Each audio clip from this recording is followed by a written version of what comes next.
Ya pantaslah Jokowi marah, di mana 182 triliun yaitu untuk kepentingan rakyat dan untuk pemulihan ekonomi malah terparkir di bank. Makanya pada waktu itu Jokowi semprot seluruh kepala daerah se-Indonesia.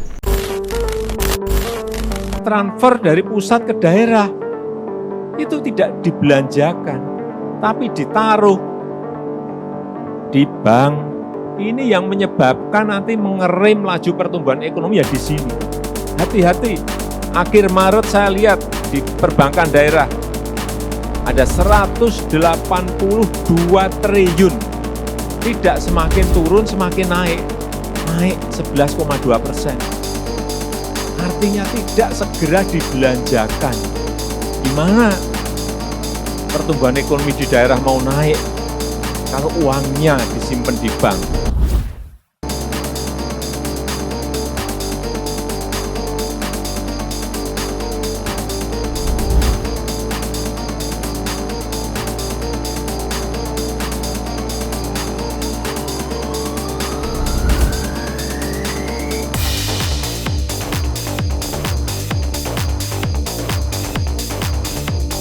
Presiden Joko Widodo pada waktu itu menyampaikan kekecewaannya kepada kepala daerah di seluruh Indonesia. Pemicunya adalah pemerintah daerah memilih menimbun anggaran di bank ketimbang membelanjakannya. Padahal situasi sekarang ini sangat-sangat krisis, di mana rakyat membutuhkan perekonomian yang lebih baik. Tetapi anggaran dari pusat yang sudah ditransfer ke daerah malah ditimbun di bank. Nah, bagaimana perasaan Anda jika Anda menjadi seorang presiden? Ya pasti juga akan marah lah. Presiden marah karena uang 182 triliun ditimbun di bank. Padahal Jokowi pada waktu itu sering memberi pesan kepada Kemendagri agar Kemendagri mengingatkan kepala daerahnya untuk segera membelanjakan APBD, baik belanja pegawai maupun belanja modal. Untuk lebih lengkapnya simak berita berikut ini, Good News Indonesia. Belum menyaksikan video ini, pastikan bosku jangan lupa subscribe, karena subscribe itu gratis plus bonus tonton video terbaru setiap harinya. Jangan lupa ya. Jokowi semprot kepala daerah 183 triliun untuk rakyat malah seperti ini. Presiden Joko Widodo menyampaikan kekecewaannya di depan para kepala daerah se-Indonesia. Pemicunya, pemerintah daerah yang memilih masih menimbun anggaran di bank ketimbang membelanjakannya. Dia mencatat jumlah anggaran pemerintah daerah yang masih di bank mencapai 182 triliun dan terus meningkat. Jadi transfer dari pusat ke daerah itu tidak dibelanjakan, tapi ditaruh di bank. Ini yang menyebabkan ini mengerem laju pertumbuhan ekonomi ya di sini. Hati-hati. Akhir Maret saya lihat di perbankan daerah ada 182 triliun. Tidak semakin turun, malah semakin naik. Naik 11,2%. Artinya tidak segera dibelanjakan. Sebagaimana pertumbuhan ekonomi daerah mau naik kalau uangnya disimpan di bank. Hati-hati, ujar Jokowi saat memberikan pengarahan kepada kepala daerah se-Indonesia dilansir dari akun YouTube Sekretaris Negara. Padahal perekonomian saat ini sudah hampir kembali normal. Banyak indikator ekonomi mulai membaik. Oleh sebab itu, saya mengajak kepada seluruh provinsi, kabupaten dan kota, segerakan yang namanya belanja Pemda, belanja APBD, segerakan, seru Jokowi. Menurutnya, belanja pemerintah saat ini berpengaruh besar dalam perputaran roda ekonomi. Dia mencatat per Maret 2021, belanja pegawai baru 63% dan belanja modal baru 5,3%. Baru 5%, padahal yang namanya perputaran uang di sebuah daerah itu sangat menentukan pertumbuhan ekonomi, tegas Jokowi. Jokowi pun sudah seringkali memberikan pesan kepada Mendagri agar mengingatkan seluruh pemerintah daerah untuk segera membelanjakan APBD, baik belanja pegawai maupun belanja modal. Tapi yang terpenting belanja modal ini disegerakan sehingga terjadi peredaran uang di daerah. Hati-hati, 182 triliun ini uang yang sangat gede sekali. Ini kalau segera dibelanjakan, uang akan berputar di masyarakat, akan mempengaruhi pertumbuhan ekonomi yang tidak kecil, tuturnya. Diketahui juga pada waktu itu Presiden Joko Widodo marah melalui video yang ditayangkan akun YouTube Sekretaris Presiden Minggu 28 Juni 2020 yang lalu. Presiden Jokowi menyampaikan pernyataan keras dan menyoroti kinerja para menteri di kabinetnya.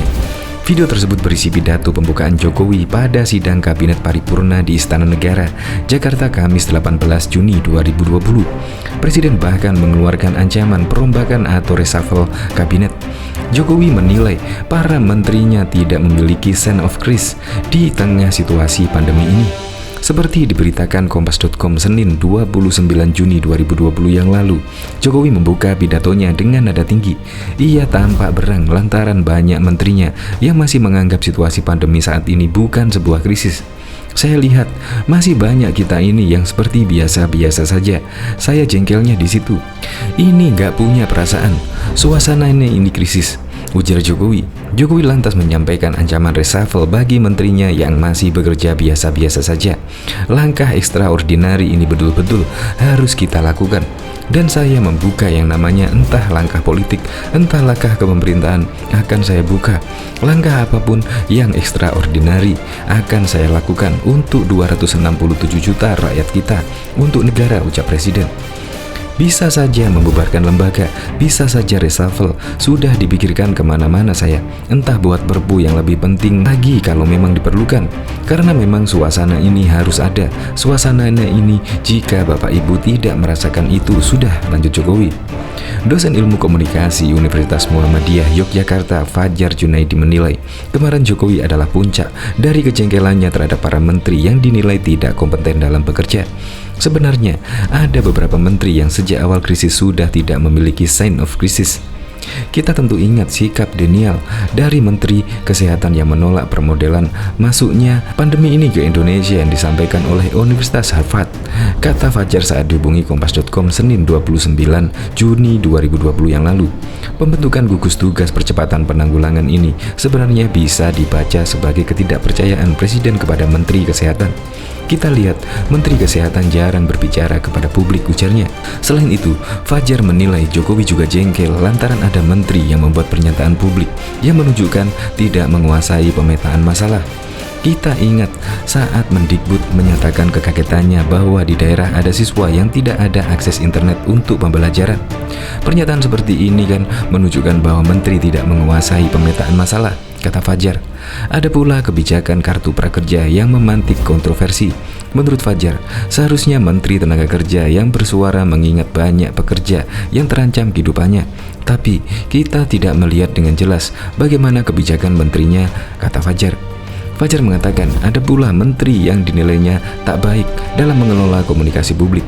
Hal ini menyebabkan para menteri tak satu suara dan terkesan terburu-buru ketika membuat kebijakan. Dalam pernyataannya, Jokowi menyebutkan tak segan mengeluarkan peraturan pemerintah mengganti undang-undang Perpu untuk mempermudah para pembantunya merealisasikan program di masa krisis akibat pandemi ini. Bahkan, Jokowi rela mempertaruhkan reputasi politiknya jika harus mengeluarkan Perpu lagi pada masa pandemi ini. Menurut Fajar, pernyataan Jokowi ini menandakan bahwa kebijakan para menteri di periode kedua masa pemerintahannya justru mengancam popularitasnya. Walaupun ini adalah periode terakhirnya, Jokowi terlihat ingin meninggalkan citra yang baik selama ini.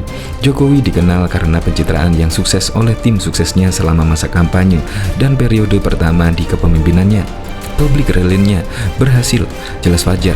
Di awal pembentukan kabinet, Jokowi menyatakan bahwa tidak ada visi menteri, yang ada adalah visi presiden. Hal ini bisa dimaknai bahwa para menteri diharapkan bisa menerjemahkan dan mengimplementasikan visinya. Oleh karena itu, menurut Fajar, kemarin Jokowi bisa juga dimaknai bahwa para menteri gagal untuk memenuhi ekspektasinya. Betul, ada kegagalan dari para menteri untuk menerjemahkan dan mengimplementasikan visi presiden, ujar Fajar. Presiden Joko Widodo meminta agar pemerintah daerah segera membelanjakan anggaran pendapatan dan belanja daerah.